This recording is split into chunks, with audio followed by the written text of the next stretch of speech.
কেউ যদি বাপের বেটা থাকে 10ই মুহররম দাওয়াত দিলাম, আমার মাদ্রাসায় আসবেন, আমি নিজের পয়সায় গাড়ি ভাড়া করে দেব। বর্তমান টাউনে যাবেন, আমি নাম করে বলছি, বর্তমান টাউনে বড় বাজার, সেখানে মুসলিমদের যুবক যুবতীরা সারা রাত মদ খেয়ে ডান্স করে, আর তাদের হাতে কলমা লেখা টানা। এদের থেকে বড় রাসূলের দুশমন, এদের থেকে বড় ইসলামের দুশমন পৃথিবীতে কোনো বেঈমান কাফির হতে পারে। আর আপনি বলছেন এটার নাম ইসলাম।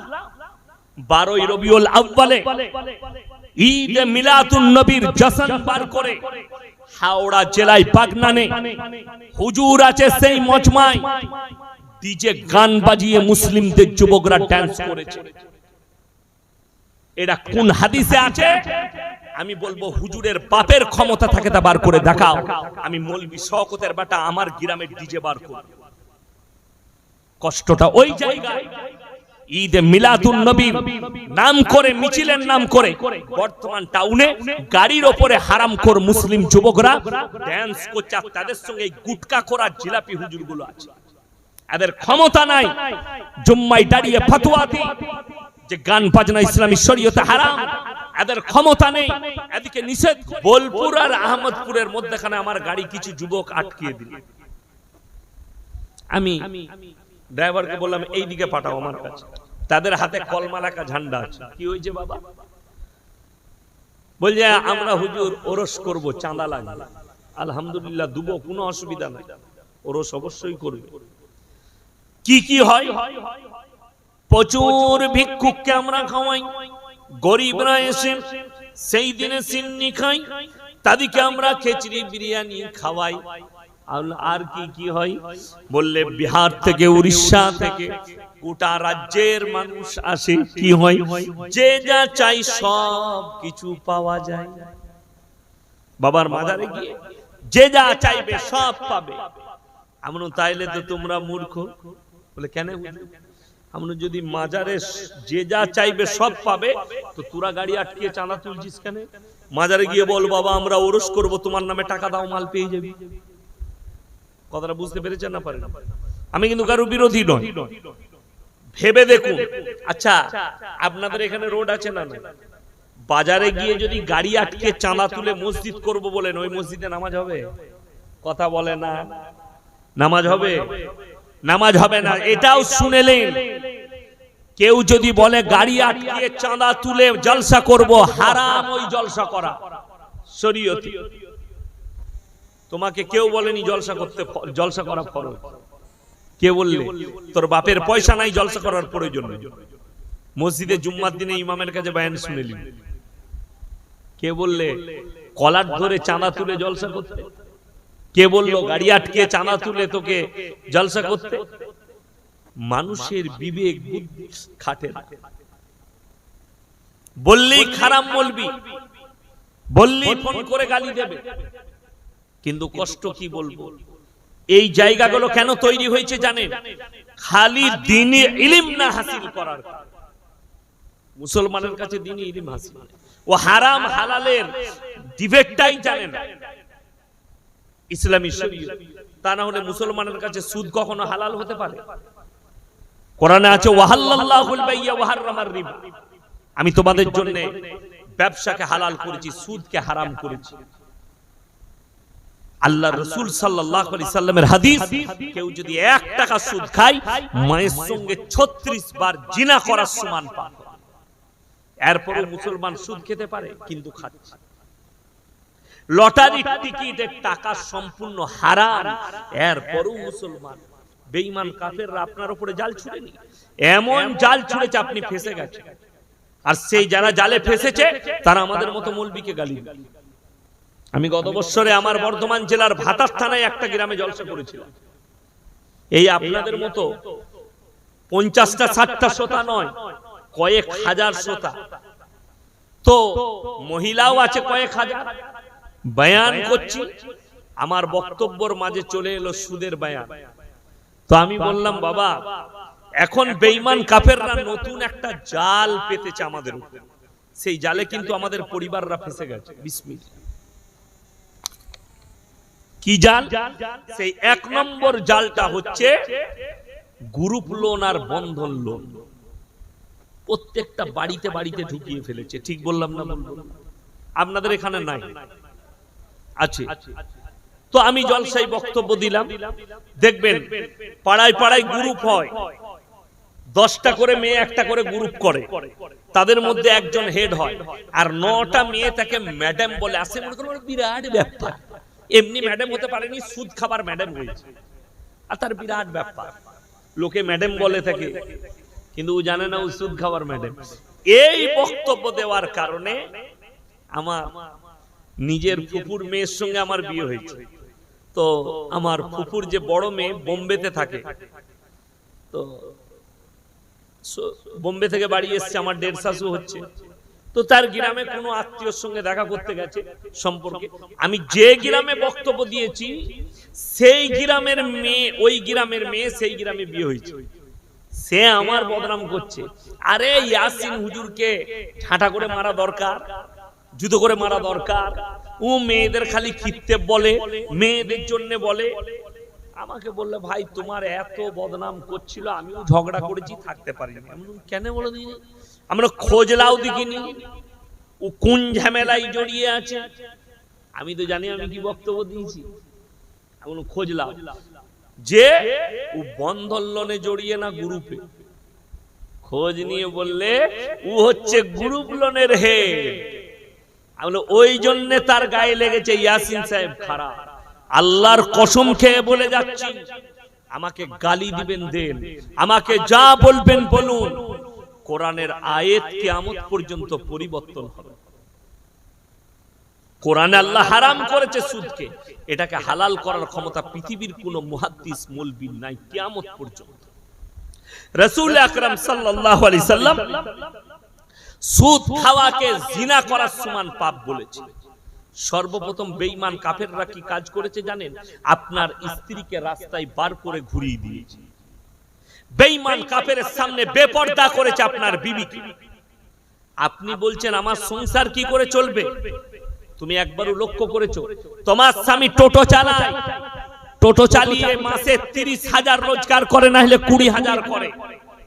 তোমার ইমামকে বেতন দাও 5,000, ইমাম সাহেব 5,000 বেতন পর পরও ইমাম সাহেবের বউকে রাস্তায় বেরিয়ে গ্রুপ লোন করতে হয়নি, আর তোর বউ 20,000 রোজগারের পর তোর বউকে রাস্তায় পার করতে হয়েছে। তুই সিজদায় পড়ে আল্লাহর কাছে কান আর ইস্তেগফার কর, আল্লাহ আমার বিবিকে পর্দাশীল কর।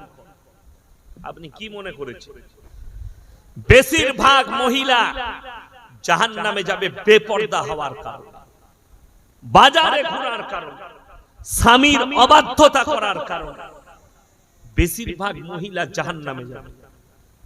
আপনাকে হাদিস শুনিয়ে দেব, যে মারা শুনছেন আমার বয়ান কান খুলে শুনে যান।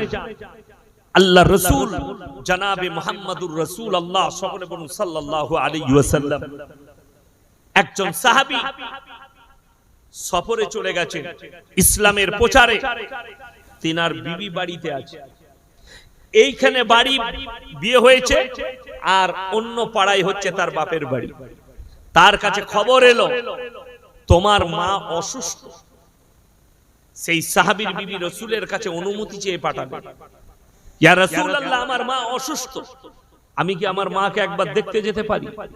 রাসূল আকরাম সাল্লাল্লাহু আলাইহি সাল্লাম বললেন, হে আমার সাহাবীর বিবি, তাকে খবর দাও তোমার স্বামী সফরে আছে, স্বামীর অনুমতি ছাড়া নখটাও বের করতে পারবে না। এক নম্বর। কিছুদিন পরে খবর এলো তোমার মা এর পরে মরণাপন্ন অবস্থায়, যে কোনো সময় মারা যেতে পারে। আল্লাহ রাসূল সাল্লাল্লাহু আলাইহি সাল্লামের কাছে আবার খবর পাঠালেন, ইয়া রাসূলুল্লাহ আমার মা তো মারা যেতে পারে, আমি কি শেষবারের মতো আমার মায়ের মুখটা একবার দেখতে পারি? আল্লাহ রাসূল খবর পাঠালেন তোমার স্বামী সফরে আছে, স্বামীর অনুমতি ছাড়া নখটা পর্যন্ত বের করতে পারবে। সেই সাহাবীর বিবি রুকে গেলেন। কিছুদিন পরে খবর এলো তোমার মা ইন্তেকাল করেছে। সেই সাহাবীর বিবি আবার রাসূলের কাছে খবর পাঠালেন, ইয়া রাসূলুল্লাহ, আমার মা ইন্তেকাল করেছে, আমি কি শেষবারের মতো আমার মায়ের মুখটা একবার দেখতে পারি না? রাসূল আকরাম সাল্লাল্লাহু আলাইহি সাল্লাম জবাব পাঠালেন, বলে দাও আমার সেই সাহাবীর বিবিকে, স্বামীর অনুমতি তারা শরীয়তে নোকটা বের করারও তোমার অনুমতি নেই, তোমার স্বামী সফরে আছে, তাই তুমি বের হতে পারবে না। তিনি গেলেন না, মায়ের জানাজা উঠে গেল, দাফন কাফন হয়ে গেল। আল্লাহ রাসূল সাল্লাল্লাহু আলাইহি সাল্লাম খবর পাঠালেন, আমার ওই সাহাবীর বিবিকে বলে দাও, খালি স্বামীর ফরমা বরদারি করার কারণে, ইন্তজার করার কারণে তোমার মাকে আল্লাহ ক্ষমা করে জান্নাতি করেছেন। জোরে বলুন সুবহানাল্লাহ।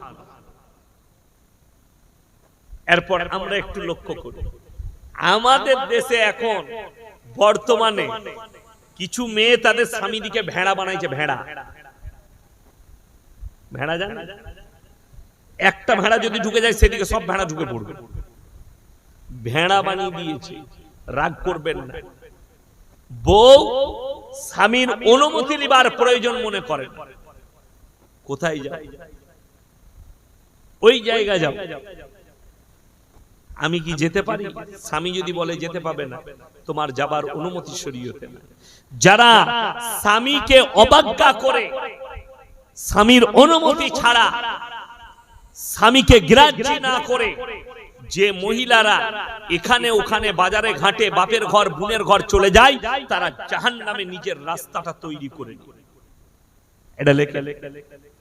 স্বামী যদি বলে মায়ের ঘর জীবনে যেতে পাবি না, আপনার স্বামী তো কোরআনে আছে, স্ত্রী তোমার খেতিবাড়ির মতো, তোমার স্ত্রীকে তোমার জন্য খেতিবাড়ি করা হয়েছে, তাহলে আপনার স্ত্রী যাবার প্রয়োজন নাই, আপনি তার প্রয়োজন মিটাবেন, আপনি তার প্রয়োজন মিটাবেন।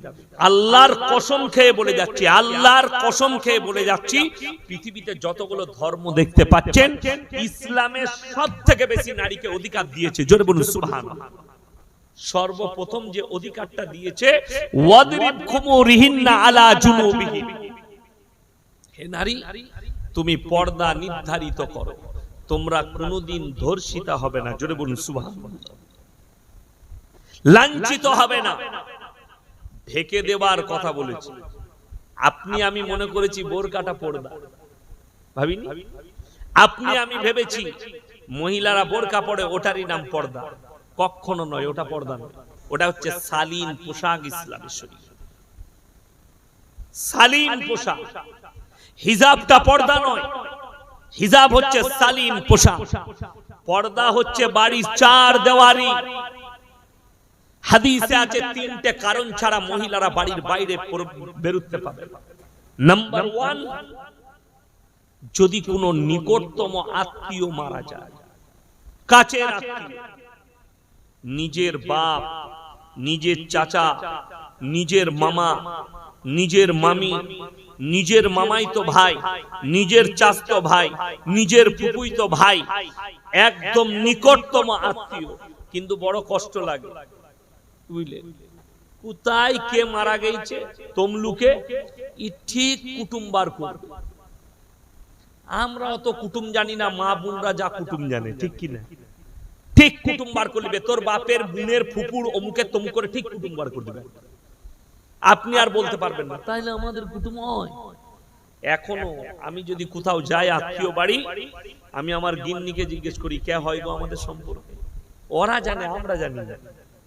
পুরুষ মানুষরা সম্পর্ক জানি না, কিন্তু ওরা ঠিক মনে রেখেছে। আর যদি সম্পর্ক নাও থাকে, ঠিক সে কেঁচো কুড়ার মতো কুড়ে কুড়ে কুড়ে কুড়ে ঠিক আত্মীয় বার করবে। তোমার বোনের ননদের বিটির অমুকের তমুক হয়, যা বুঝে কর, আর কি বলতে পারবি? আত্মীয় টেনে বার করবে। ইসলামী শরীয়তে জায়েজ না। নিকটতম আত্মীয় মরলে তুমি পর্দার সহিত যেতে পাবে।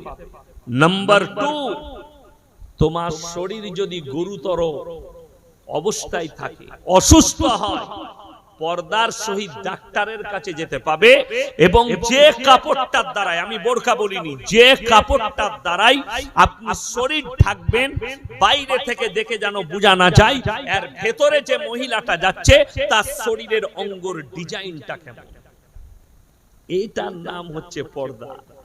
এখন তো কোম্পানিরা বার করেছে নেমো খারামরা স্কিন টাচ বোরকা, পড়া আর না পড়া দুটোই সমান। ঠিক বললাম না? যারা দেওবন্দে উত্তরপ্রদেশে পড়াশোনা করেছে তারা জানে। আমরা যখন মাদ্রাসায় পড়তাম ইউপিতে, তখন শীতকালের দিনে আমরা লুঙ্গির ভেতরে লেগিংস পরতাম, স্কিন টাচ, পায়ের সাথে ঠান্ডার কারণে। এখন কিন্তু আমাদের দেশের মহিলারা এগুলো ওপেন পড়ছে। ঠিক বললাম না ভুল বললাম? আমরা লজ্জায় লুঙ্গির ভেতরে পড়তাম, আর এখনকার মা বোন ওগুলো ডাইরেক্ট পড়ছে। ইসলাম এটা নিষেধ করেছে, তোমার যেন শরীরের অঙ্গ পুরুষের চোখে না আসে, সেটার নাম হচ্ছে পর্দা। ওই রকম বোরকা পরতে হবে। তৃতীয় নম্বর, হজ ফরজ হলে হজ করতে যেতে পাবে। যদি স্বামী না থাকে, যার সঙ্গে বিবাহ হারাম, তার সঙ্গে হজ করতে যেতে পাবে। এইটা হাদিসে তিনটে এসেছে। বাজার আসেনি, বাজার ঘাট আসেনি, বিয়ে ঘর আসেনি। আমাদের দেশের নিয়ম আলাদা। আপনি নিজেকে মুসলমান বলে দাবি করছেন, রাতের বেলায় আমি চলে যাওয়ার পরে সমীক্ষা করবেন আমার পরিবারে ইসলামের কতগুলো কালচার আছে। আমি বলবো না আমি কেউ কি চিনি না, আপনারা আমাকে সবাই চিনেন।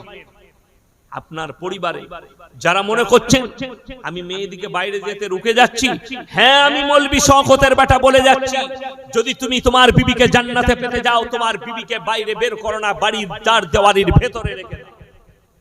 যে নেমো খারামরা বলছে বিবিকে রাস্তায় বার করো, বাজারে যেতে পাবে, তাদেরকে জিজ্ঞেস করে লাও, যেদিন থেকে পর্দা ফরজ হয়েছে, আল্লাহর কসম, আল্লাহ নবী এবং সাহাবীর বিবিরা নিজের হুজরাখানা থেকে নকটা পর্যন্ত বের করেনি। জোরে বলুন সুবহানাল্লাহ।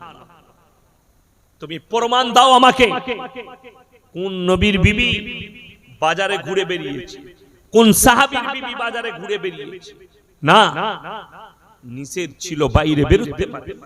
আপনারা জানেন, আমরা মনে করি মসজিদে মেয়েরা নামাজ পড়তে পাবে না। কে বলল পাবে না? নামাজ মেয়েরা মসজিদে পড়তে পাবে, কিন্তু শর্ত আছে। সেই শর্তগুলো পূরণ না হওয়ার কারণে জায়েজ নাই মসজিদে গিয়ে নামাজ পড়া। শর্ত, মেয়েদের মহিলাদের রাস্তা আলাদা হতে হবে, ছেলেদের রাস্তা আলাদা হতে হবে। সেই একই রাস্তায়, আপনার গ্রামে একটাই রাস্তা, মেয়েরাও আসছে ছেলেরাও আসছে, শেষকালে আপনার বিবি জিনায় লিপ্ত হবে, নারীরা জিনায় লিপ্ত হবে, ওই জন্য হারাম। আর মসজিদে যাওয়া লাগবে না। সিস্টেমেটিক্যাল আছে। নারীদিকে ইসলামে একটা বহুত বড় মর্যাদা দেওয়া হয়েছে, তাদের ইজ্জতের মর্যাদা দেওয়া হয়েছে। আল্লাহর নবী জনাবে মুহাম্মদুর রাসূলুল্লাহ সাল্লাল্লাহু আলাইহি সাল্লাম নিজের মাথার পাগড়িটা হাতেম তায়ের বিটির মাথায় চাপিয়েছে। সাহাবীরা বলেছেন, ইয়া রাসূলুল্লাহ, এটা মুশরিকের বিটি। নবীজি ধমক দিয়েছে, হে আমার সাহাবীরা শোনো, আমি আল্লাহর রাসূল মেয়েদের মাথা ঢাকতে এসেছি, খুলতে আসিনি। জোরে বলুন সুবহানাল্লাহ। অনেক নেমো খারাম প্রমাণ দিচ্ছে, আপনাকে হাদিস শোনাবে। আমি চলে যাওয়ার পরে আল্লাহর নবীর প্রথম বিবি মা খাদিজাতুল কুবরা রাদিয়াল্লাহু তাআলা আনহা, তিনি সেই যুগে 10টা ব্যবসায়ীর মধ্যে একজন বড় ব্যবসায়ী মহিলা ছিলেন। এই হাদিস মিথ্যা নয়, হাদিস সত্য। হাদিসের ব্যাখ্যা ভুল। তুমি শিক্ষিত হয়েছো, কিন্তু তোমার থেকে বড় গুয়ার পৃথিবীতে আর কেউ নেই। তোমার থেকে বড় অশিক্ষিত পৃথিবীতে আর কেউ নেই।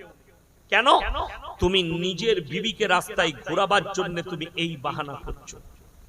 এটা মাথায় রাখবেন, হাদিসের অপব্যাখ্যা করবেন না। একদম 100% আল্লাহ রাসূল সাল্লাল্লাহু আলাইহি সাল্লামের প্রথম বিবি, তিনি ব্যবসা করেছেন, বড় তিজারতওয়ালা ছিলেন। কিন্তু আল্লাহর কসম, এরপরে হাদিসটা শুনেলেন, যেদিন থেকে আল্লাহ পর্দাকে ফরজ করেছেন, সেই দিন থেকে নবীর বিবিরা কেউ আর পায়ের নখটা হুজরাখানা থেকে বের করেননি। জোরে বলুন না সুবহানাল্লাহ। ব্যবসাটা হচ্ছে পর্দা ফরজ হওয়ার আগে। পর্দা ফরজ হওয়ার পরে আর ব্যবসা করেননি। নবীজিকে বললেন, ইয়া রাসূলুল্লাহ, আমার যতগুলো ব্যবসা মাল সম্পদ আছে আমি আপনাকে উর্সে দিলাম, আপনি দুহাত তুলে ইসলামের জন্য খরচ করুন। জোরে বলুন সুবহানাল্লাহ।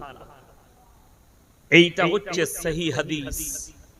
আমার মুসলমান ভাই, আপনি নিজেকে মুমিন বলছেন, খুব সমীক্ষা করবেন।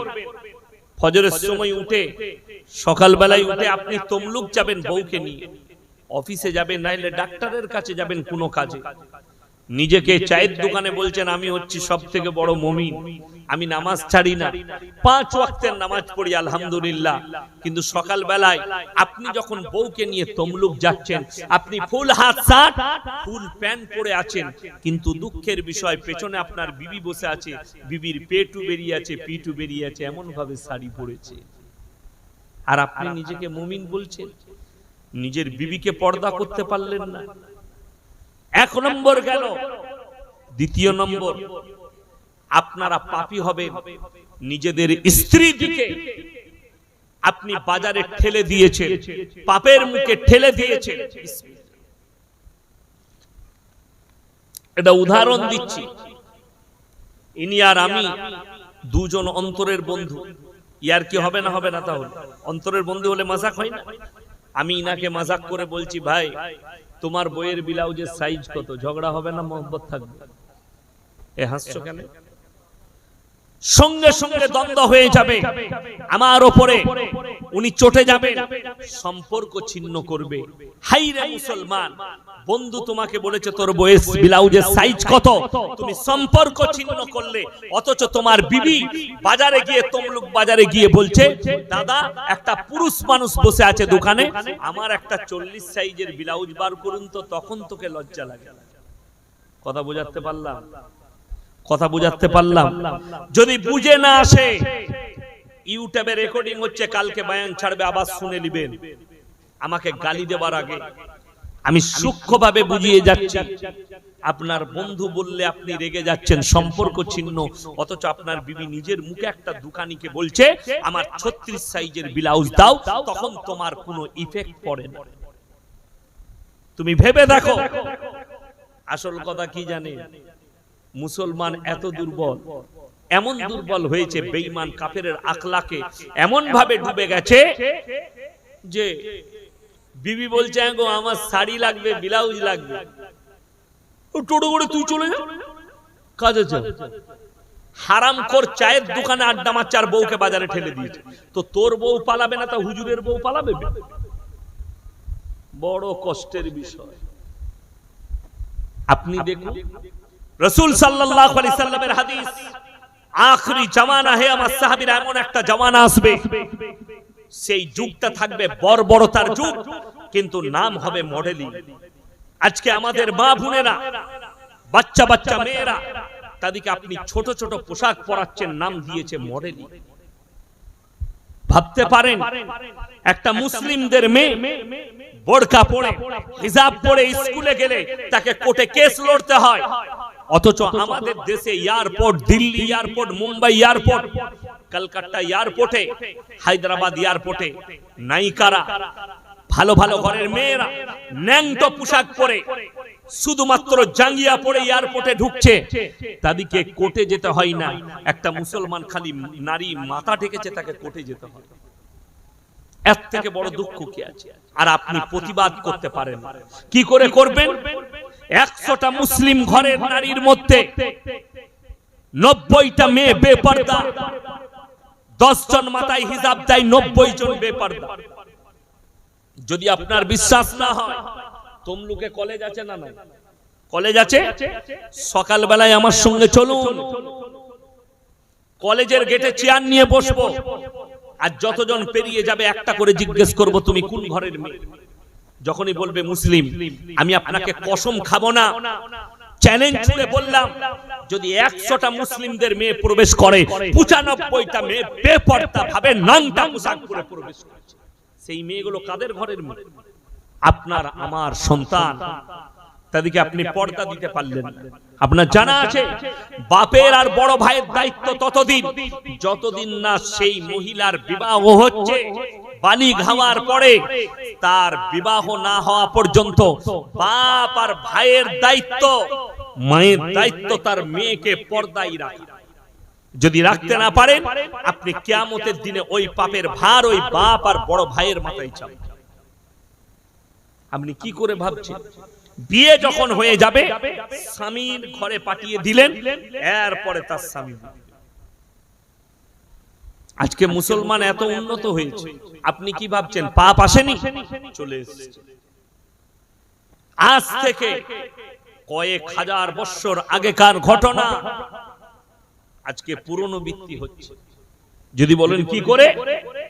লূত নবীর কওমকে আল্লাহ ধ্বংস করেছিল সমকামী হওয়ার কারণে, এই পাপের কারণে।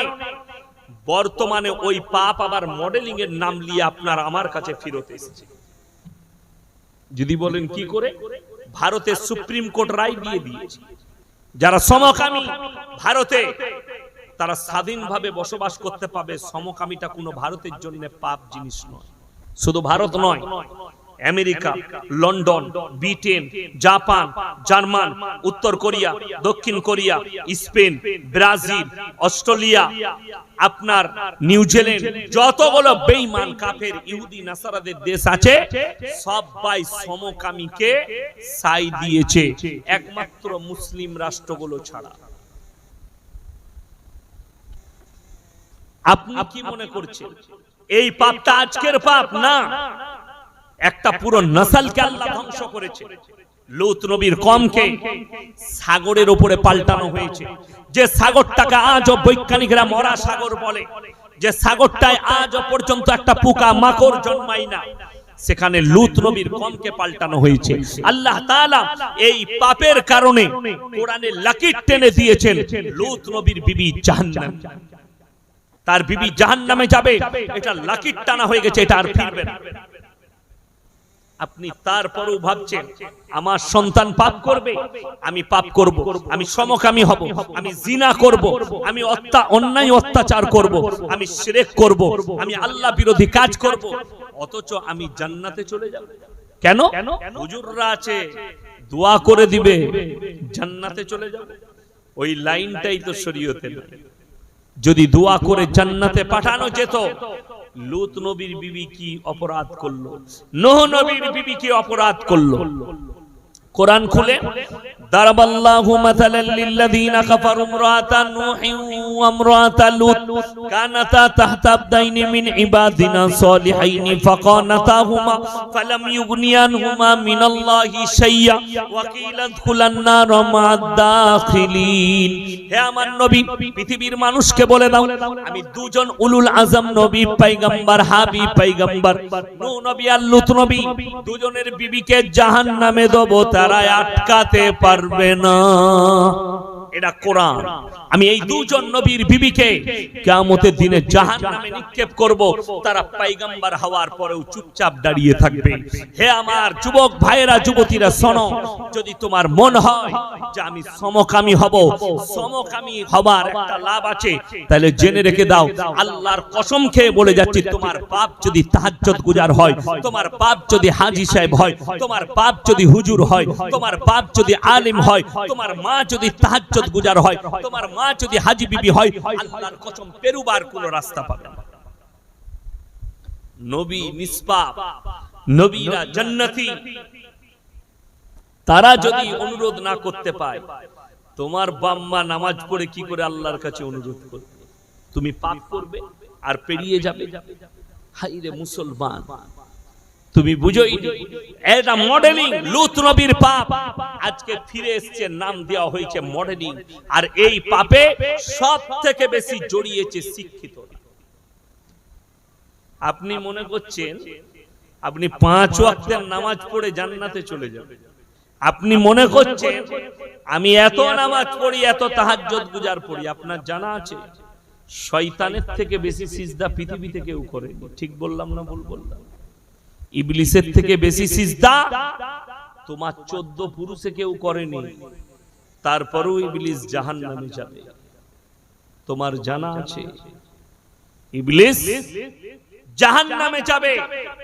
এত ইবাদত করার পরেও, রাজা বান্দেগি করার পরেও আল্লাহ বললেন বেরিয়ে যাও আমার জান্নাত থেকে, লানাতুল্লাহি আলা ইবলিসা, ইবলিসের উপরে আল্লাহ লানত বর্ষিত। আর আপনি বলছেন আমি পাপের সাগরে ডুবে থাকবো, আমার পরিবার বাঁচাবো। আজকে লোক নামাজ পড়ে না কেন? আজকে লোক রোজা রাখে না কেন? আমাদের মতো এক শ্রেণীর আলেমদের জন্য, হুজুরদের জন্য। এরা তো ঠিকই নিয়েছে, নামাজ পড় বা না পড়, রোজা রাখ বা না রাখ, আল্লাহকে বিশ্বাস কর বা না কর, অবশ্যই আমাদেরকে নাজরানা দিবি, দাওয়াত দিবি। আমরা জানি যেভাবে মরবি মর, মিলাদ পড়িয়ে জান্নাতে যাবে। যাই না? আমাদের দেশে মিলাদ হয়, লোক মরে গেল কোথায়? বললে রাধামণি হাই রোডে মারা গেছে অ্যাক্সিডেন্ট হয়ে, 3 বোতল মদ খেয়ে অ্যাক্সিডেন্ট করেছে। বলে চিন্তা নাই, হুজুর আছে, বিসমিল্লাহ।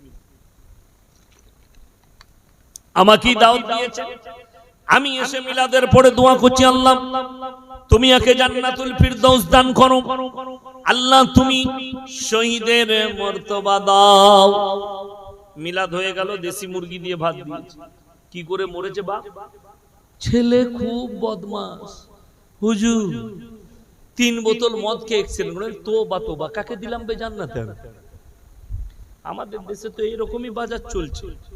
নামাজ পড়া লাগবে না, রোজা রাখা লাগবে না, মদ খাক, গাঁজা খাক, মদের ভাটিতে জীবন কাটা, হুজুরকে ডেকে মিলাদ পড়াও, জান্নাত রেডি। তোর হুজুরেরও বীজ মারবে, তোরও বীজ মারবে। তুই রেডি হয়ে যা, কবরে যা বুঝতে পারবি। বড় কষ্ট লাগে যদি বলেন হুজুর আমার ছেলে মদের ভাটিতে জীবন কাটিয়ে মারা গেছে, তার জন্য কি আমি দোয়া করতে পাবো না? আমি বলবো না, আমি ইয়াসিন বলবো না, কোরআনকে জিজ্ঞেস করলেই আপনি পাবেন। যদি বলেন কোরআনে কোথায় জিজ্ঞেস করব, কোরআন খুলেন, বুখারী শরীফের হাদিসে আছে, রাসূল আকরাম সাল্লাল্লাহু আলাইহি ওয়াসাল্লামের কাছে খবর এলো, ইয়া রাসূলুল্লাহ, ইয়া হাবিবাল্লাহ, আপনার চাচা যান যেন মৃত্যুর শয্যায় আছেন, যে কোনো সময় মারা যাবেন। আল্লাহর হাবিব ছুটে গেলেন আর বললেন, ওগো আমার চাচা, একবার কলমাটা পড়ে নিন, আমি আল্লাহর কাছে কেঁদে কেঁদে আপনার জন্য ক্ষমা চাইবো। আল্লাহর নবী চাচা বললেন, আমি যদি বার্ধক্যে কলমা পড়ি, লোকে বলবে মৃত্যু ভয়ে কলমা পড়েছে, তাই আমি কলমা পড়তে পারবো না। আমার আল্লাহ রাব্বুল আলামিন আয়াত পাঠালেন, ইন্নাকা লা তাহদি মান আহবাবতা ওয়ালাকিন্নাল্লাহা ইয়াহদি মান ইয়াশা। হে আমার বিশ্ব নবী, সকলে বলুন হিদায়াতের মালিক কে? আল্লাহ। হিদায়াতের দপ্তরটা আমার আল্লাহর হাতে। আমার ইচ্ছা নেই তোমার চাচা কলমা পড়তে পারবে না। রাসূল আকরাম সাল্লাল্লাহু আলাইহি সাল্লামের চোখ দিয়ে পানি এলো। চাচা যান দুনিয়া ছেড়ে চলে গেলেন। এরপর আল্লাহর নবী বললেন, ওগো আল্লাহ, তুমি আমাকে যতদিন না নিষেধ করছো, আমি তোমার কাছে কেঁদে কেঁদে আমার চাচার জন্য ক্ষমা চাইবো। তুমি আমাকে যতদিন না নিষেধ করবে, আমি চাচার জন্য কাঁদব। আল্লাহর হাবিব কাঁদতে লাগলেন। আল্লাহ আয়াত পাঠিয়ে দিলেন, মা কানা লিন নবিয়্যি ওয়াল্লাযীনা আমানু আইয়াস্তাগফিরু লিল মুশরিকিন ওয়ালাউ কানু উলি কুরবা। হে নবী এবং মুমিন, তোমরা কান খুলে শুনে নাও, যারা বেঈমান কাফের হয়ে, মুশরিক হয়ে, যারা বদ্দিন হয়ে মারা গেছে, তাদের লেগে দোয়া করতে পাবে না, যদিও তারা তোমাদের নিকটতম আত্মীয় হয়। আর আমাদের দেশে জান্নাত পাঠাবার কন্ট্যাক্ট নেওয়া হয়। অনেক জিলাপি হুজুর আর গুটকাখোর আছে, তারা কন্ট্যাক্ট নেয়, পয়সা দিলেই জান্নাত পাঠিয়ে দেবে। আমি দেখলাম বাংলাদেশে এক জিলাপি হুজুর বয়ান করছে, কি জানে কি বয়ান করছে? ভাইরা, যখন কোন আমার মুরিদ মারা যাবে, আমার পীরের মুরিদ মারা গেলে তাদের কোনো চিন্তা নাই, তাদের মৃত্যুর আগে আজরাইল আসবে না, আগে আজরাইল আমার পীর সাহেবের কাছে যাবে। আচ্ছা আপনারা বলুন, আমি ইয়াসিন এখন বেঁচে আছি না মারা গেছি? স্টেজে কথা বলে না, বেঁচে আছি। আচ্ছা কেউ যদি এখন আমাকে মারতে আসে, আমি তাকে আটকাতে পারবো না? পারবো? কথা বলে না, পারবো না। আমার হাত পা সব খোলা, সে যদি আমাকে চরমত্তা আসে তার হাতটা ধরতে পারবো না। আচ্ছা আমি যদি মারা যাই তাহলে কি করে আটকাবো? কথা বলো না। আমাদের দেশের লোক এত ভালো, এত ইসলাম বুঝে, বলছে বেঁচে থাকলে মানুষের পাওয়ার কম থাকে, মরে গেলে পীরের পাওয়ার বেড়ে যায়। আমি কেন অবাক হয়ে যাই, মরে গেলে পীরের পাওয়ার বেড়ে যায়। বড় কষ্ট লাগে। যদি মরে যাওয়ার পরে, আমি ইউপির একটা বক্তার বক্তব্য শুনলাম, বলে এক ऐसा जवाना था कि बड़ा पीर अब्दुल कादिर जिलानी रहमतुल्लाह अलैह का नाम अगर बगैर उजू का कोई ले लेते तो वो मर जाता था। नाउजुबिल्लाह बोले, ए जोरे बोलो नाउजुबिल्लाह। এইটা বড় পীর আব্দুল কাদের জিলানী রাহমাতুল্লাহ আলাইহির উপরে তহমত।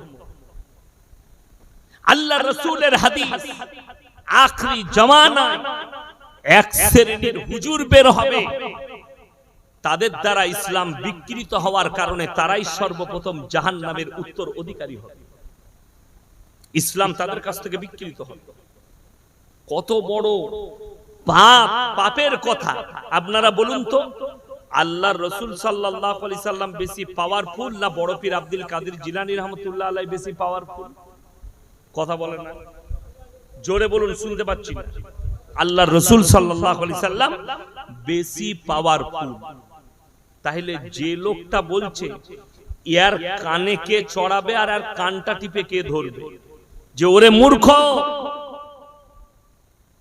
যদি বড় পীর আব্দুল কাদের জিলানী রাহমাতুল্লাহ আলাইহির নাম বিনা উজুতে নাপাক অবস্থায় নিলে যদি লোক মারা যেত, আল্লাহর নাম নিলে তো তাহলে জাহান্নামে ঢুকতে হতো। কথাটা বুঝতে পারেননি? রাসূলের নাম যদি কেউ বিনা উজু নাপাক অবস্থায় নিলে সে তো জাহান্নামে যেত। আপনারা কি বলছেন, বিনা উজুতে রাসূলের নাম নেওয়া যাবে না? যাবে না? কথা বলে না, যাবে, কোনো অসুবিধা নাই। উজু যদি না থাকে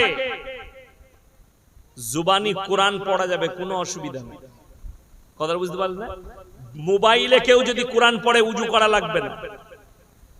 শুনে যান আমার কাছে, মোবাইলে কেউ কোরআন পড়লে তাকে উজু করা লাগবে না। বড় কষ্ট লাগে, দুঃখ লাগে, মূর্খ হলে যা হয়। এখনই বলুন, এই কিছু জিলাপি হুজুর এই বক্তব্য শুনবে, দিয়ে বলবে বড় পীর আব্দুল কাদের জিলানী রাহমাতুল্লাহ আলাইহিকে ভালোবাসে না, ওরে হারাম কর, তোর থেকে বেশি ভালোবাসে, তোর থেকে বেশি মহব্বত আছে আমার দিলে। কেন? আমরা নবীকে ছোট করি না, এটা রাসূলকে ছোট করা। এটা কে বুঝাবে, কে শোনাবে? আমি এই দেখেন, এই গাছটা কাপড় দিয়ে লেপটিয়েছে না লেপটিয়েছে, জলসা হচ্ছে বলছে। আমি হুগলি ডিস্ট্রিক্টে এক জায়গায় জলসায় গেলাম, তারকেশ্বরের কাছে। তো আমার জলসা আছে, আমি প্রধান বক্তা, লাস্টে গেলাম, প্রচুর লোক। এইরকম ভাবি একটা গাছ স্টেজের পাশে লেপটানো আছে, কাপড় গুড়াতে। সেই কাপড়টা কিন্তু কি লেখা আছে, লেপটানো আছে। তার গুড়াই দেখছি মাটির ঘোড়া রাখা আছে, আগরবাতি, মোমবাতি। আমি মনে মনে চিন্তা করলাম, আল্লাহ। স্টেজে গিয়ে বললাম, বাবা আপনাদের এই হুগলি ডিস্ট্রিক্টে এই গ্রামে হিন্দু মুসলিমদের প্রচুর মহব্বত। বলে কেন হুজুর? আমি এই যে এখানে ওরা পুজো করে আর তোমরা এখানে জলসা করছো। ওই যে হুজুর মালটা আমাদেরই। আমরা তোরা কি করিস? বলে ওখানে বুড়ো পীর সাহেব আছে। ইমানদারির সঙ্গে বলবেন, ইমানদারির সঙ্গে বুকে হাত দিয়ে বলবেন, একটা অমুসলিম ভাই মাটির মূর্তি তৈরি করে পুজো করে, আমরা সেটাকে শিরক বলি না? বলি না? কথা বলেন, শিরক। যদি এটা শিরক হয়, তুমি গাছতলায় মাটির ঘোড়া রেখে সিজদা করবে, এটা কি করে জায়েজ হতে পারে? আল্লাহর কসম খেয়ে বলে যাচ্ছি, যদি কবরে সিজদা করা জায়েজ হতো, সব থেকে প্রথমে রাসূল আকরাম সাল্লাল্লাহু আলাইহি সাল্লামের কবরে হতো। ঠিক কি না? আল্লাহর রাসূলের কবরে সিজদা নেই।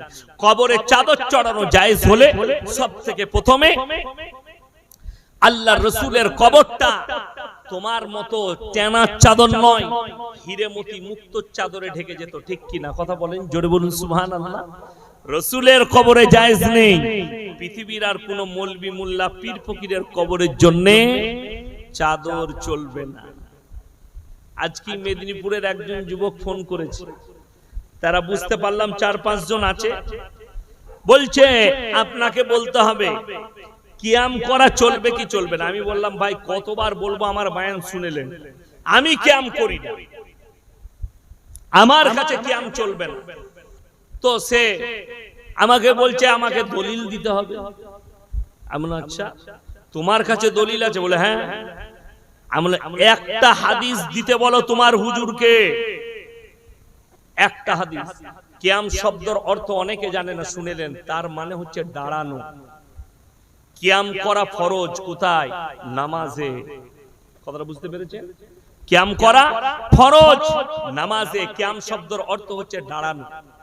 এরপর চলুন, বলছে কিয়ামে দাঁড়ায়নি, এরা বেয়াদব, এরা কাফের হয়ে গিয়েছে। তাইলে আমি 1 মিনিটের লেগে বলে দিই। বলছেন যখন আমরা মিলাদ মাহফিল করি, মিলাদ করি গুটকাখোরের বায়ান, আমরা যখন মিলাদ করি মাহফিল করি, তখন মজমার মধ্যে আল্লাহর রাসূল হাজির হয়ে যায়। তো আল্লাহর রাসূল যদি মিলাদে হাজির হয়, আল্লাহর রাসূল যদি তোমার জলসা ইসালে সওয়াবে হাজির হয়, তাহলে হারাম কর তুই বসে বসে কি করে বায়ান করিস বে নবীর সামনে? কথাটা বুঝতে পেরেছেন না পারেন? তুমি চোর ধরা পড়ছ, নাইলে প্রমাণ তুই কি করে জানলি আল্লাহর নবী হাজির হয়ে গেল তোর মজমা? বড় কষ্ট লাগে। সেই হুজুর যে বলছে দাঁড়িয়ে নবীকে দরুদ পাঠাইনি বলে ইয়াসিনকে লাথি মারো, সেই খৈনিখোর জলসায় বায়ান করছে, স্টেজে চেয়ারে বসে 100 বার দরুদ পাঠ করেছে, আল্লাহুম্মা সাল্লি আলা সাইয়্যিদিনা মাওলানা মুহাম্মদ। তো তুই তখন দাঁড়ালি না কেন? তুমি বললে বসে বসে, ওটা বিয়াদবি নয়। আমি চ্যালেঞ্জ ছুড়ে বলে গেলাম, স্টেজে আছি, কেউ যদি প্রমাণ আনতে পারে হাদিস থেকে নিয়ে আসুন, কোন দ্বন্দ্ব লয়। যে লফজগুলো কিয়ামে বলা হয় ওইগুলো হাদিসে কোথায় আছে? বুখারী, তিরমিজি, আবু দাউদ, ইবনে মাজাহ, নাসাই শরীফ। একটা যদি কেউ প্রমাণ দিতে পারে, আমি মৌলভী শওকতের বেটা জীবনে আর বক্তব্য দেব। আর কিয়াম করা ফরজ। আবার বলছি, কিয়াম শব্দের অর্থ হচ্ছে দাঁড়ানো, নামাজে ফরজ। আল্লাহ রাসূল সাল্লাল্লাহু আলাইহি সাল্লামের উপরে দরুদ পাঠ করো। সবাই একবার বলুন সাল্লাল্লাহু, আরো জোরে বলুন সাল্লাল্লাহু আলাইহি ওয়াসাল্লাম। নবীর উপরে দরুদ যখন তখন পড়তে পারে। আপনি শুয়ে আছেন, আপনি একটা বই পড়ছেন শুয়ে শুয়ে। আমরা বই পড়ি না কখনো কখনো, বাংলা কোনো আলেমের লেখা বই পড়ছেন, কোনো হুজুরের লেখা বই পড়ছেন, সেখানে আল্লাহ রাসূল সাল্লাল্লাহু আলাইহি সাল্লামের নাম এলো, যখন এলো আপনি শুয়ে শুয়ে বলবেন সাল্লাল্লাহু আলাইহি সাল্লাম, নবীর উপরে দরুদ পাঠ হয়ে গেল। তো বই পড়ার সময় যদি শুয়ে পড়া যায়, শুয়ে শুয়ে কোরআন পড়লে যদি ওইখানেই পড়া যায়, দরুদ পড়া যায়, আর ইয়াসিন জলসায় দাঁড়াইনি বলে একে লাথি মারতে হবে, তোমার বিবেককে জিজ্ঞেস করো। আমি কিন্তু বিতর্কিত বক্তা নয়, বিতর্ক যারা করে তাকে আমি ছেড়ে কথা বলি। ওই জন্য ইসলামটাকে নেন। আজকে ইসলাম শেষ হয়েছে আমাদের মতো আলেমদের কারণে। ইসলাম আজকে ক্ষতির মুখে এক শ্রেণীর হুজুরদের কারণে। আর আমি বললাম আখরি জামানায় এমন এক দল বের হবে হুজুর, যাদের দ্বারা ইসলাম বিকৃত ঘটবে এবং তারাই হবে জাহান্নামের প্রথম। আজকে দেখুন, ইসলামে গান বাজনা আপনারা বলুন হারাম না? হারাম নয় বাবা, ইসলামে গান বাজনা হারাম। মুসলমানদের বিয়েতে গান বাজনা বাজছে, বাজনা বাজে? আরে বিয়ে তো অনেক দূরের কথা। বড় কষ্ট লাগে, মুহররমের মাস আসছে সামনে, জিলকাত, জিলহিজ্জা চলছে, এরপরই মুহররম। এই মুহররম মাসে আমাদের দেশের এক শ্রেণীর মাতাল আছে, গাঁজাখোর আছে, আর জিলাপি হুজুর আর গুটকাখোররা আছে। এরপরে এদের বাজার খুললো, এরা সিন্নি খাবে, এরা ফাতিহা করবে, আর এরা গাঁজা আর মদ খেয়ে লাঠি নিয়ে ড্যান্স করবে, আর বলছে হযরতে হোসেনের লেগে দুঃখ পালন করছে। ঢোল বাজনা বাজিয়ে, ডিজে বাজিয়ে, লাঠি খেলে, ড্যান্স করে যদি দুঃখ পালন হয়, আমি অন্তরের অন্তর স্থল থেকে বলে যাব, তোমার বাপ মরে গেলে মিলাদ কোথায় পেলে? তোমার বাপ মরে গেলে কোরআন খানি কেন করছো? তোমার বাপ মরে গেলে দোয়া কেন করছো? তোমার বাপ মরে গেলে কেন ইসালে সওয়াব করছো? আমার বাপ মরে গেছে, এক ব্যারেল মাল বলে দে চালাবো, আর বাজনা বলে দে ড্যান্স করবো, আমার বাপের আত্মাটা শান্তি পাবে। কেউ করবে এরকম? তোর বাপ মরে গেলে মিলাদ করবি, তোর বাপ মরে গেলে কোরআন খানি। আর আল্লাহর নবীর জলিলুল কদর সাহাবী হযরতে হোসেন রাদিয়াল্লাহু তাআলা আনহু কারবালার প্রান্তরে শহীদ হয়েছে, আর তুমি মদ খেয়ে ড্যান্স করবে?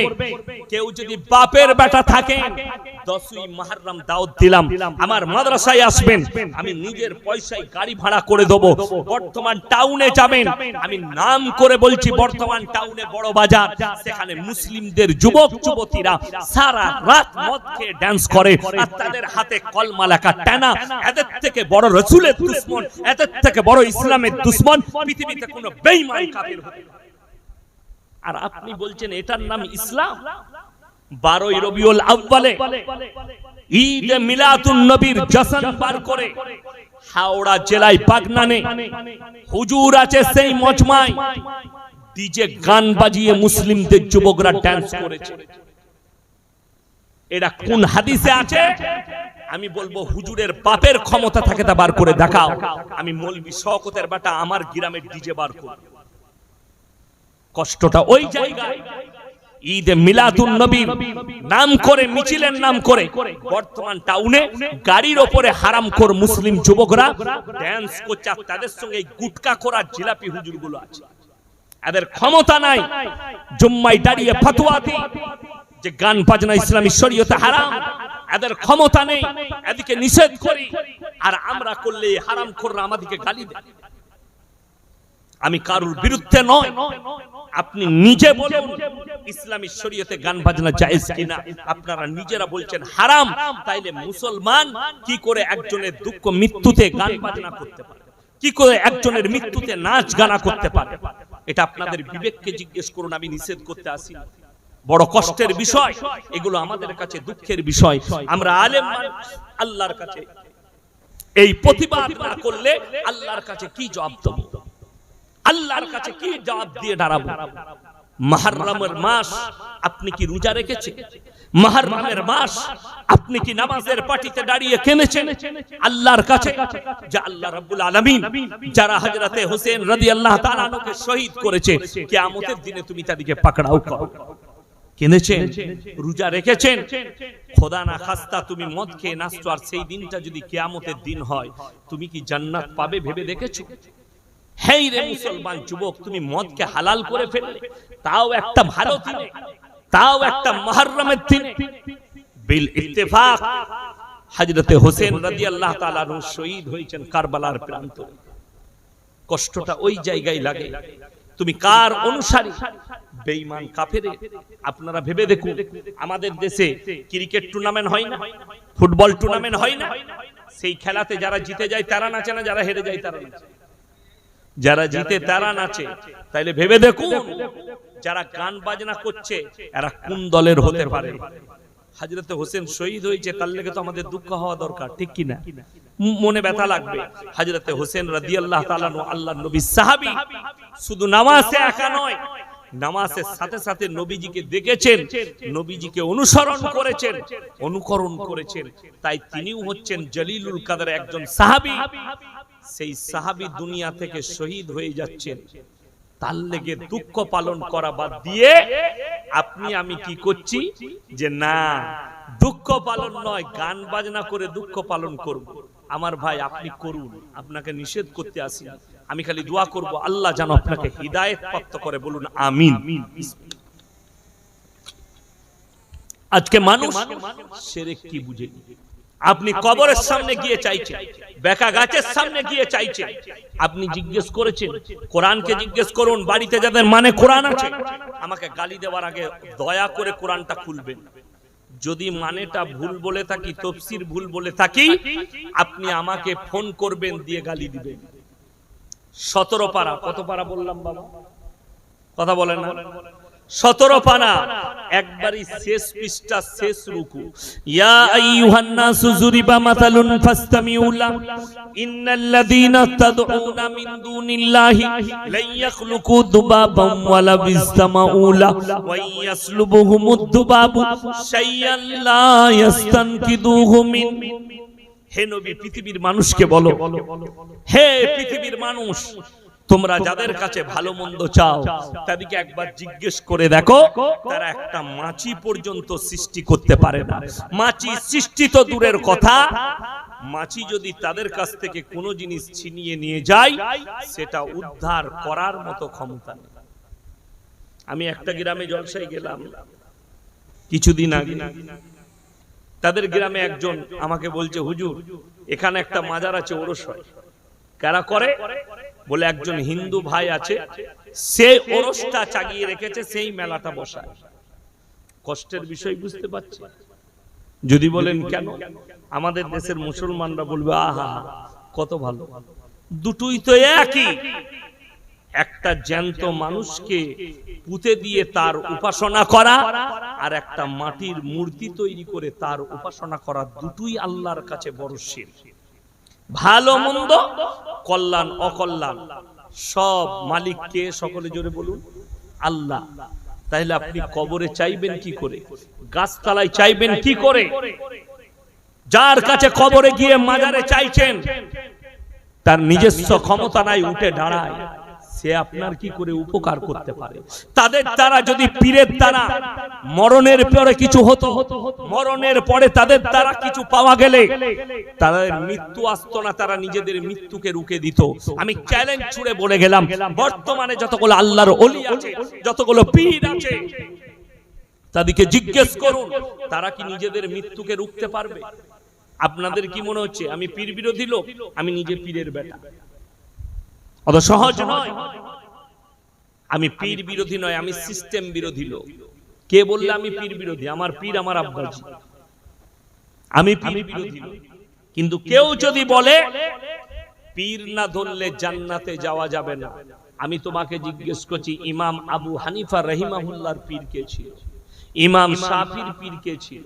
ইমাম হাম্বলের পীর কে ছিল? নামগুলো বলে দাও, তারা কিভাবে মুরিদ হয়েছিল। শুনে রেখে দেন, পীর শব্দটাই আপনার বুঝে আসেনি। এই যে আপনারা বসে আছেন বুজুর্গ, আমার বাপের বয়সী লোক, আপনি আমার কাছে পীর মানে বয়োজ্যেষ্ঠ লোক, কথাটা বুঝতে পারেন? আপনাকে আমি রিসপেক্ট করব, সম্মান করব, রিসপেক্ট সম্মান করব। কিন্তু যদি আপনার মধ্যে ইলম না থাকে, ইলমটা আপনাকে আমার কাছ থেকেই নিতে হবে। আপনি আমার থেকে বুজুর্গ হতে পারেন, আপনি আমলের দিক দিয়ে আমার থেকে বেহতার হতে পারেন, আপনার জিকির আজকার নামাজ আমার থেকে ভালো হতে পারে, কিন্তু ইলম আমার থেকে ভালো হতে পারে না, যেহেতু আপনি একজন সাধারণ আর আমি একজন আলেম। আপনাকে ইলমটা আমার কাছ থেকে নিতে হবে। এইটারই খুলাসা আপনি যদি আমার চ্যানেলটা খুলেন ওইখানে পাবেন। দারুল দেওবন্দের মুফতি ইউসুফ সাহেব তাওলি আর মুফতি সালমান মনসুর পুরি, আমি প্রশ্ন করলাম, হযরত कुछ लोगों ने ये कह रहा है कि हाजी इमदादुल्लाह मुहाजिर मक्की रहमतुल्लाह अलैह, उनका खनका में तो मिलाद होती थी और क़याम भी होता था, इनका निवारण क्या है? उन्हीं उत्तर दिले कि रशीद अहमद गंगोही रहमतुल्लाह अलैह से किसी ने पूछा कि आपका जो पीर है उनके खनका में मिलाद भी होती है और क़याम भी होता? तो उन्होंने जवाब ये दिया कि भाई हाजी साहब को अगर मसला लेना है तो हमसे ही लेना पड़ेगा, हाजी साहब को फतवा लेना तो हमसे ही पड़ेगा। এটার মতলব হচ্ছে যে হাজি সাহেবকে ফতোয়া নিতে গেলে আমাদের কাছেই আসতে হবে। হাজি ইমদাদুল্লাহ মুহাজির মক্কি রাহমাতুল্লাহ আলাইহি তিনি মিলাদ করেছেন বলে এটা শরীয়তের দলিল নয়। তিনার খানকায় কিয়াম হয়েছে এটা কখনো দলিল নয়। দলিল হবে রাসূল আকরাম সাল্লাল্লাহু আলাইহি সাল্লামের হাদিস আর সাহাবীদের আখলাক আর চরিত্র হচ্ছে দলিল আপনার আমার জন্য। চলার মডেল সাহাবীরা, আমাদের চলার পথ রাসূল আকরাম সাল্লাল্লাহু আলাইহি সাল্লামের হাদিস এবং কোরআন। যদি এর বাইরে কিছু থাকে সেগুলো বেদাত। আপনাকে বর্তমানে বলে দিই, এমন কিছু জিনিস আমাদের কাছে পৌঁছে গেছে আপনি অবাক হবেন, আপনি পালন করছেন অথচ শরীয়তে না। কেউ যদি বলে দিতে পারে আমাদের বিয়ে একটাও সুন্নত তরিকায় হয় না, ঠিক বললাম না ভুল বললাম? যদি বলেন সুন্নত তরিকা কি, সুন্নত তরিকা 7 থেকে 10 জনের বেশি নিয়ে যেতে পাবেন না। ছেলের বিয়ে দিতে 7 থেকে 10 জন, আর আমাদের নিয়ে যায় কজন? 150 জন, 200 জন, 100 জন। ঠিক বললাম না ভুল বললাম? এটা কেউ প্রমাণ দিতে পারবে না কোনো মৌলবি যে বরযাত্রী নিয়ে যেতে হবে 100, 150, 200, 300। এটা তো ছেলের বাপের চালাকি। বলে হুজুর বলেছে পণ নিয়ে যাবেন, আমি পণ লুবো না 1 টাকাও, কিন্তু আমি 300টা বরযাত্রী নিয়ে আসবো, মানে তোর 20টা এরকম করে মারবো না, গুড়িয়ে মার, টাকা লুবো না, ওইদিকে মেরে দেবো। এটা শরীয়ত নয়। ওলিমা করা সুন্নত। ওলিমা করা কি বললাম? সুন্নত। ছেলের বিয়ে দিয়েছেন, পরের দিন ওলিমা করুন, এটা রাসূলের সুন্নত। 10টা লোককে খাওয়াবেন, আপনার যটা লোককে খাওয়ানোর ওয়াকাত তটা লোককে খানা করে খাওয়ান, এটা সুন্নত। কিন্তু মেয়ের বাড়িতে 100-200 লোক লিগিয়ে মেয়ের বাপের খেয়ে আসবেন, এটা শরীয়ত। এইটা শরীয়ত, ওলিমা খাওয়ানো সুন্নত রাসূলের। কিন্তু বড় কষ্ট লাগে, আপনি মানে বিয়েতে গান বাজনা হচ্ছে, ইমামকে 500 টাকা দিতে গেলে গায়ে বাজে, অথচ 5000 টাকা দিয়ে ডিজে নিয়ে এসে মুসলমান ড্যান্স করে। শরীয়ত, আপনি শরীয়তই বুঝেন। ওই জন্য শরীয়ত বুঝতে গেলে আপনি দ্বীনি ইলম আর দ্বীনি কালচার প্রত্যেকটা বাড়িতে আনবো। সকলে জোরে বলুন ইনশাআল্লাহ। দ্বীনি কালচার আনতে হবে আপনাকে আপনার বাড়িতে, তা না হলে আপনি কিয়ামতের দিনে বিপদে পড়বেন। আমার কি যায় আসে, আমি দাওয়াত দেবার দিলাম, যদি বলেন হুজুর আপনি দায়ী নয়, কোরআন শুনেলেন, ফালানাসালান্নাল্লাযীনা উরসিলা ইলাইহিম ওয়ালানাসালান্নাল মুরসালিন। কিয়ামতের দিনে হে আমার নবী, আমি নবী, পয়গম্বর, রাসূল, উলামা সকলকে দাঁড় করাবো, তোমরা কিভাবে দাওয়াত দিয়েছো, আর তাদের উম্মতিকেও দাঁড় করাবো, আর তাদেরকে জিজ্ঞেস করা হবে তোমরা গ্রহণ কিভাবে করেছো। আল্লাহর কাছে পৃথিবীতে যতগুলো পাপ আছে, ইন্নাশ শিরকা লাযুলমুন আযীম, সবথেকে বড় নিকৃষ্টতম পাপ হচ্ছে শিরকের পাপ।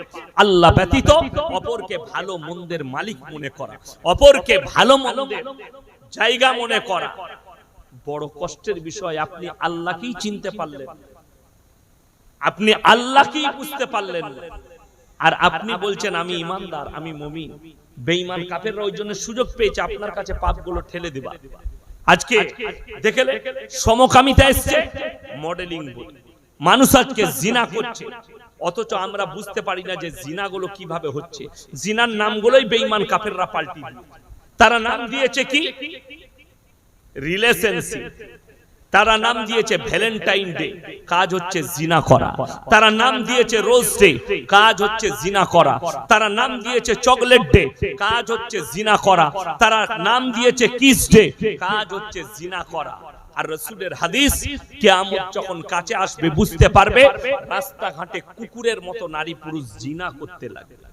আজকে বর্তমানে সে সময়টাই চলে এসেছে। আপনারা কি মনে করছেন পতিতালয়ে জিনা বেশি হয়? বর্তমান যুগে সব থেকে বড় জিনা করার জায়গা হচ্ছে পার্কগুলো, অবাধে নারী পুরুষ মিলামিশা করছে। আল্লাহ তাদেরকে হেফাজত করুক, বলুন আমিন। আল্লাহ তাদের জানের মালের ইজ্জতে আল্লাহ হেফাজত করুক। ভাই সকলে নিয়ত করেন 5 ওয়াক্তের নামাজ আজ থেকে পড়বো। সকলে হাত তুলে বলুন ইনশাআল্লাহ। প্রত্যেকটা যুবককে বলবো পাপ থেকে নিজেকে মুক্তি করুন, ভালো জায়গায় বসার চেষ্টা করুন যেখানে আপনি কিছু পাবেন। যাদের বাড়িতে ইসলামিক কালচারের কোনো কিতাব নাই কিনে নিয়ে আসুন। মায়েদের হাতে মায়েদিকে পর্দায় রাখুন, বিবিকে পর্দায় রাখুন, সন্তানকে পর্দায় রাখুন। বড় কঠিন হবে কিয়ামতের দিনটা।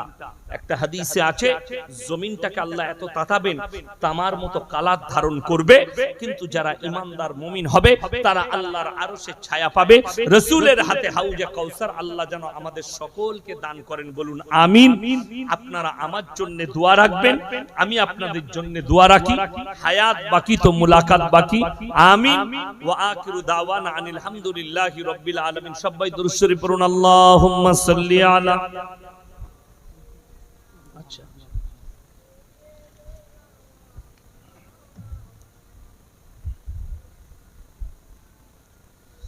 ربنا آتنا في الدنيا حسنة وفي الآخرة حسنة وقنا عذاب النار ربنا لا تزغ قلوبنا بعد إذ هديتنا وهب لنا من لدنك رحمة إنك أنت الوهاب يا الله हमरा गुनाहगार খাতাকার বদকার সিয়াকার গুনাহকে maaf করে দাও খাতাকে দরগুজার করে দাও আমাদের সকলকে তুমি পরহেজগার মুত্তাকি দিনদার বানিয়ে দাও তোমার দ্বীনের প্রতি পরিচালিত করে নাও আমরা অসহায় দুর্বল ভিখারির মতো হাত দুটো তুলে ধরেছি তুমি আমাদের হাতকে ফিরিয়ে দিও না আজকের এই মজমায় যে সমস্ত ভাইরা মায়েরা বোনেরা আমরা হাত তুলেছি হাত তোলার পূর্বে বিগত জীবনের সমস্ত সাগীরা কবিরা জাহিরি বাতিনি দিনের দিবালয় রাতের অন্ধকারে জেনে অজেনে যত পাপ করেছি সব তুমি ক্ষমা করে দাও আমাদের পূর্বপুরুষ যারা দুনিয়া থেকে চলে গেছে তাদের কবরের দিকে জান্নাতুল ফিরদৌসের দরজা খুলে দাও ওগো আল্লাহ আমরা যখন দুনিয়া থেকে যাব তুমি আমাদেরকে কালমার সঙ্গে খাতমা নসিব করো কিয়ামতের ময়দানকে আসান করে দিও তোমার রাসূলের হাতে হাউজে কাউসার তুমি দান করো তোমার রাসূলের পাশে বসার তুমি তৌফিক দান করো ওগো আল্লাহ আমাদের মধ্যে থেকে যে ভাই মা বোন যিনারা অসুস্থ আছেন খাস করে একজন ভাই দোয়ার জন্য বলেছেন তিনি খুবই অসুস্থ আল্লাহ সকলকে শিফায়ে আমিলা দাইমা মুস্তাফিলা দান করো ওগো আল্লাহ যে ওষুধ খেলে ভালো হবে সে ওষুধের কাছে পৌঁছে দাও যে ডাক্তারের কাছে গেলে ভালো হবে সে ডাক্তারের কাছে পৌঁছে দাও ওগো আল্লাহ যে ভাইরা মেহনত করে আজকে জলসাকে দিয়েছে ইয়া আল্লাহ তিনাদের মেহনতকে তুমি কবুল করে দাও তিনাদের সকলে জানে মালে ইজ্জতে তুমি বরকত দাও কারোবারে রুজি রোজগারে ব্যবসা বাণিজ্যই তুমি বরকত দাও হায়াতে তুমি বরকত দাও ওগো আল্লাহ এই গ্রামের প্রত্যেকটা বাড়িতে তোমার দ্বীনের আলোকে জ্বালিয়ে দাও প্রত্যেকটা মা বোনকে তুমি পর্দা নসিবা বানিয়ে দাও নামাজি মুসল্লি বানিয়ে দাও প্রত্যেকটা ভাইকে তুমি নামাজি বানিয়ে দাও ওগো আল্লাহ শিরক বিদআত থেকে তুমি আমাদেরকে হেফাজত করো হারাম কাজ থেকে তুমি আমাদেরকে হেফাজত করো হালাল পথে চলার তুমি আমাদেরকে তৌফিক দান করো ওগো আল্লাহ যেভাবে চললে তুমি রাজি খুশি হবে সেইভাবে তুমি আমাদেরকে পরিচালিত করে নাও ওগো আল্লাহ যে সমস্ত ভাই মুমিনিন মুমিনাত মুসলিমিন মুসলিমাত দুনিয়া থেকে চলে গেছে কবরবাসী হয়ে গেছে আল্লাহ তুমি কাদের কবরকে সুখময় বানিয়ে দাও জান্নাতের টুকরো বানিয়ে দাও ওগো আল্লাহ খাস করে গাজা ফিলিস্তিনের নিরীহ মুসলমানদেরকে হেফাজত করো যে সমস্ত গাজার শিশুরা মারা গেছে তাদেরকে জান্নাতের বাগিচায় রেখে দাও যে সমস্ত ভাইয়েরা গাজা ফিলিস্তিনের শহীদ হয়েছে আল্লাহ তুমি তাদেরকে জান্নাতের আলা থেকে আলা মুকাম দান করো জান্নাতুল ফিরদৌস দান করো ওগো আল্লাহ শহীদের মর্তবা দাও আল্লাহ আমাদের এই টুটি ফুটি দোয়াকে হুজুর পাক সাল্লাল্লাহু আলাইহি সাল্লামের সদকে তুফেলে কবুল করে নাও রব্বানা হাবলানা মিন আজওয়াজিনা ওয়া যুররিয়াতিনা কুররাতা আয়ুন ওয়াজআলনা লিল মুত্তাকিনা ইমামা রব্বানা ওয়ালা তুহাম্মিলনা মা লা তাকাত লানা واعف عنا واغفر لنا وارحمنا أنت مولانا فانصرنا على القوم الكافرين وصلى الله تعالى على خير خلقه محمد وآله وأصحابه أجمعين برحمتك يا أرحم الراحمين السلام عليكم